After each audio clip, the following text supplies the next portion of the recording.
গণভোটের গণরায় বাস্তবায়ন না করে বিএনপি ফ্যাসিবাদী শাসনের দিকে এগুচ্ছে বলে অভিযোগ করেছেন এনসিপির সদস্য সচিব আক্তার হোসেন।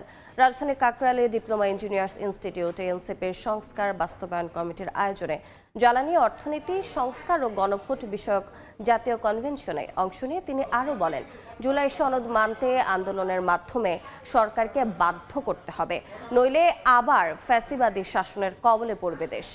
দলের যুগ্ম আহ্বায়ক সরওয়ার তুষার বলেন, সংসদের স্বরাষ্ট্রমন্ত্রীর বক্তব্যে পরিষ্কার হয়ে গেছে বিএনপি আর জুলাই সনদ বাস্তবায়ন করবে না।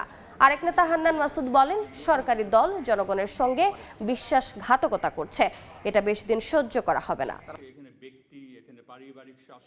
নির্বাচনের সময়টাতে আপনারা গণভোটে হ্যাঁর কথা বলেছিলেন, কারণ আপনারা জানতেন যে তখন গণভোটে যদি আপনারা নায়ের পক্ষে অবস্থান নিতেন, জনগণও আপনাদের বিপক্ষে চলে যেত। সে জনগণ তো ভোটের পরে তারা নিষ্ক্রিয় হয়ে গেছে, ব্যাপারটা এমন না।